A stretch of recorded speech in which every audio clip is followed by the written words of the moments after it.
बोले कि देखे मैं ऐसी जगह जाके छुपा कि तुम मुझे ढूंढ ही नहीं पाए। शनिदेव मुस्कुराए, हाथ जोड़े और बोले, हे प्रभु, आप इतनी ठंड में 7.5 साल सांस रोक के जो पानी के अंदर बैठे थे, वही मेरा 7.5 साल का 7.5 का प्रकोप था आप पे। और शिव जी बोले, उप्स।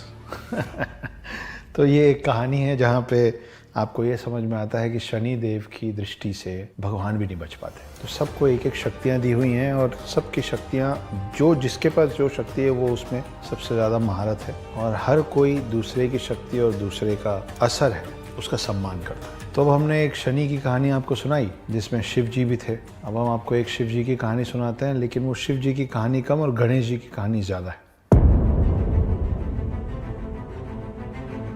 तो बाल रूप में एक बार गणेश और कार्तिक दोनों आपस में लड़ पड़े। छोटे छोटे थे। लड़ाई इस बात पे थी कि शक्तिशाली इन दोनों में से ज्यादा कौन है। कार्तिक का कहना था कि मैं ज्यादा शक्तिशाली हूँ, और गणेश जी का मानना था कि शक्ति में तो मेरी बराबरी कोई कर ही नहीं सकता। ये दोनों लड़ते लड़ते अपने माता पिता के पास पहुंचे, शिव जी और पार्वती। वो बैठे हुए थे दोनों, शिव जी और पार्वती जी अपनी जगह पे। जब उनको ये पता चला तो शिव जी और पार्वती जी ने बोला कि एक काम करो, दोनों जन अपने अपने वाहन पे बैठ के पृथ्वी की परिक्रमा लगाओ 3 बार। जो 3 बार परिक्रमा खत्म करके पहले हमारे पास पहुंचेगा वो इस बात पे जीत जाएगा। दोनों जन निकले। कार्तिक अपने मोर पे बैठ के तुरंत निकल गए। रह गए गणेश जी, जिनका वाहन है चूहा। मगर फिर एक कमाल की बात हुई कार्तिक के सफर में। कार्तिक जहां जाते पृथ्वी का भ्रमण करते हुए, परिक्रमा लगाते हुए, चूहे के पैर के निशान पहले से। पहले राउंड में चूहे के पैर के निशान, सेकेंड राउंड में चूहे का एक और पूरा परिक्रमा किया हुआ पैर का निशान। कार्तिक परेशान किया, रास्ते में तो कहीं दिख नहीं रहे, और एक चूहा और मोटू गणेश मुझसे और मेरे मोर से आगे कैसे चल रहा है। जब 3 परिक्रमा खत्म करके कार्तिक पहुंचे शिव और पार्वती के पास वापस, तो देखे गणेश जी बढ़िया अपने चूहे के साथ वहां बैठे हुए। तो कार्तिक ने पूछा, ये कैसे हुआ, तुम ये रेस कैसे जीत गए। तब गणेश जी, जो कि बुद्धि के देवता हैं, उन्होंने बताया कि उन्होंने पार्वती और शिव की ही 3 परिक्रमा कर ली वहीं के वहीं, जिसकी वजह से उनके पृथ्वी के 3 परिक्रमा कार्तिक से पहले खत्म हो गए। शिवलिंग और शिव जी की मूर्ति की परिक्रमा करने का जो कारण है, उसकी एक कहानी ये भी।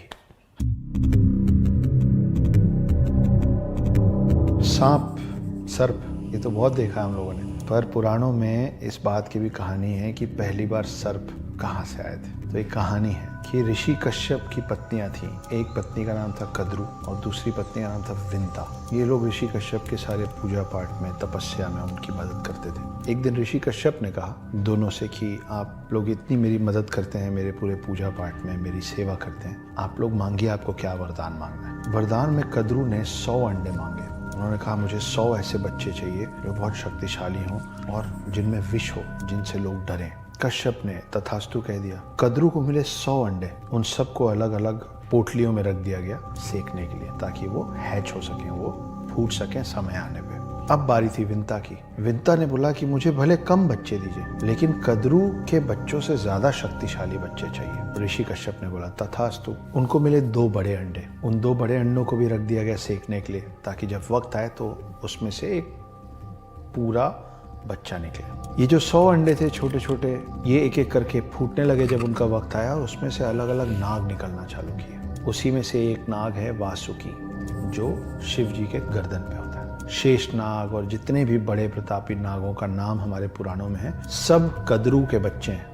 जब एक एक करके ये सारे अंडे फूट रहे थे और एक के पीछे एक नाग निकल रहे थे, तो विंता जो थी कद्रू की बहन, वो अधीर होने लग गई, वो इम्पेशेंट होने लग गई। उनको लगा कि ये हो रहा है, मेरे साथ ऐसा क्यों नहीं हो रहा है। और जब उनसे रहा नहीं गया तो उन्होंने अपने ही 2 अंडों में से एक अंडे को फोड़ दिया। उस अंडे से जो बच्चा निकला, उसका ऊपर का आधा बॉडी बना था और नीचे का आधा बॉडी अभी बन रहा था, मगर समय के पहले अंडा फोड़ देने के कारण ये अपाहिज रह गया। ये जब निकला तो इतना नाराज हुआ और ये बोला कि मैं आपके पास नहीं रुकूंगा, क्योंकि आपने मुझे पूर्ण नहीं होने दिया, और वो चला गया ऊपर।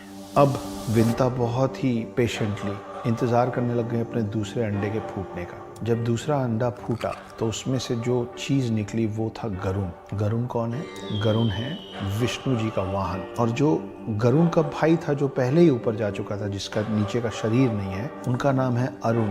आज की डेट में अरुण कौन है?